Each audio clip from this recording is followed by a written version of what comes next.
Prime Minister Mark Carney spoke with U.S. President Donald Trump on the phone today, weeks after blowing past the August 1st deadline for a trade deal. Imagine this: Canada standing its ground in a fierce trade fight, then suddenly pulling back tariffs in a stunning twist, leaving Donald Trump grasping for victory but instead caught off guard. This isn't just another trade skirmish, this is the defining economic drama of North America in 2025. We need to think about getting U.S. products out of our market so that Canadian products can win and can compete. From the very first moments, Canada is at the center.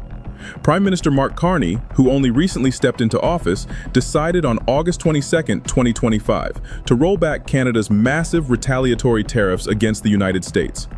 Billions of dollars worth of duties on consumer goods, orange juice, wine, clothing, motorcycles, even everyday groceries, were suddenly lifted. Why? To realign with exemptions under the US-Mexico-Canada Agreement, the CUSMA framework. But in doing so, Carney left Trump visibly stunned, because this was not the defiant response Washington expected. The White House called it a welcome sign, but insiders noted how unprepared Trump was for Canada to play its hand this way. My government will fight to get the best deal for Canada. We will take all the time necessary, but not more, in order to do so. In parallel, we will strengthen our relationships with reliable... Rewind the tape. This battle didn't appear overnight. It's been building for months, boiling over since February 1st, when Trump's administration slapped sweeping tariffs on Canadian imports, 25% on most goods and 10% on energy. The justification was framed as reducing America's trade deficit, curbing Chinese fentanyl smuggling routed through Canada, and protecting U.S. jobs. Canada's counterpunch was immediate: tariffs on U.S. goods worth over $30 billion, with threats to escalate to more than $155 billion. This set off a nationalist wave inside Canada. Citizens rallied to a Buy Canadian movement. Imported U.S. whiskey bottles were shelved in favor of Canadian rye. Motorcycle rallies turned political, mocking Harley-Davidsons and praising homegrown brands. Cafes across Ontario and Quebec rebranded the Americano as the Canadiano, a symbolic but powerful reminder of defiance. Polling confirmed the mood. Over 90% of Canadians said they wanted to reduce reliance on the United States, and nearly 70% admitted their view of America had worsened. For a relationship so deeply tied by geography, culture, and trade, it was a dramatic rupture. Now move forward to midsummer. On July 31st, Trump escalated again, signing an executive order that pushed tariffs higher, from 25% to 35% on non-USMCA goods and 40% on products rerouted through third countries. He declared it a strike against trade cheating and insisted Canada had no choice but to fold. Carney's response was firm but measured: disappointment, a vow to resist, and a promise that Canada would broaden its trade horizons. This was no longer just about tariffs, it was about sovereignty. But here's where the twist came.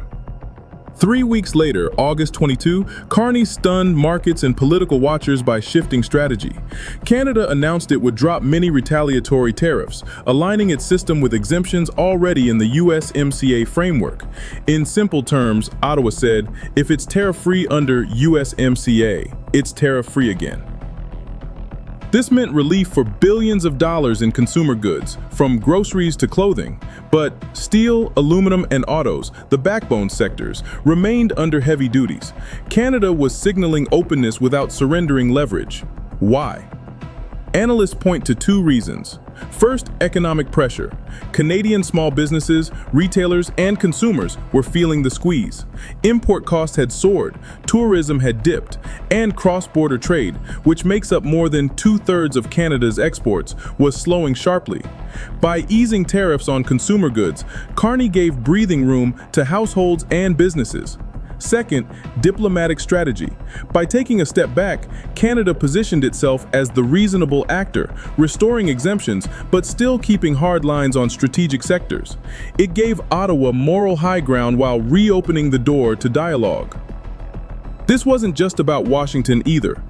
Carney immediately flew to Germany to deepen cooperation on defense, energy, and critical minerals. At the same time, Canada sent envoys to Mexico to strengthen energy and trade ties. The message was unmistakable. Canada will not be cornered into U.S. dependency.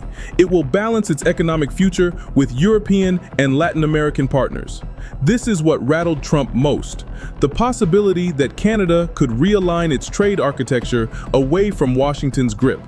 The consequences are layered. In the short term, Canadian exporters of consumer goods welcomed relief. Retailers who had struggled under ballooning costs could finally breathe. But in the United States, local economies near the border felt mixed effects. Cities like Buffalo and Detroit, usually heavy with Canadian tourists, had already seen a 20% drop in cross-border shopping and travel. The tariff rollback may ease some of that, but scars remain. Longer term, the shift signals a profound rethinking of Canada's trade strategy. Rather than full retaliation, Ottawa is adopting a hybrid, protecting its industries while keeping diplomatic pathways open. There's also the political angle. Carney, a seasoned economist and former central banker, knows the risks of a prolonged trade war.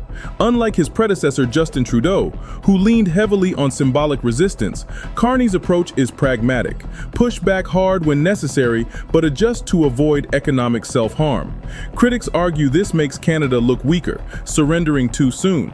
Supporters counter that it is a shrewd recalibration, allowing Canada to build alliances and protect its people without bowing completely. The interesting part: despite all the heated rhetoric, over 85% of U.S.-Canada trade remains untouched by tariffs because of the USMCA framework. The very deal Trump once called the worst trade agreement ever is now the backbone preventing complete economic breakdown. Without it, the standoff could have escalated into a full-scale trade war with devastating consequences.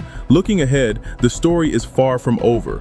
With the USMCA review scheduled for 2026, both sides will enter the next round of negotiations with these scars still fresh. Canada has already shown it will seek alternatives in Europe and Mexico. The U.S., meanwhile, is counting on leverage, banking on its larger economy to keep Canada in check. The wild card is Trump himself, unpredictable, willing to escalate, but also eager to claim political victory. Will he frame Carney's tariff rollback as proof of U.S. dominance? Or will Canada's parallel alliances undermine Washington's clout? To wrap this up, Canada began 2025 with steel in its spine, fighting fire with fire against Trump's tariffs. But as the summer turned, it shifted to a more surgical approach, protecting its industries while lifting pressure on consumers. Trump, who demanded total victory, now finds himself both surprised and unsettled. He won part of the fight, but Canada's broader strategy shows this is not submission, it's repositioning. The North American trade war hasn't ended, but the battlefield has changed. If you're watching this, think carefully. Will Canada's move strengthen its hand in the long run? Or will Trump push for another round of escalation? Comment below, share your take, and don't forget to subscribe for more stories that cut straight to the heart of global trade battles.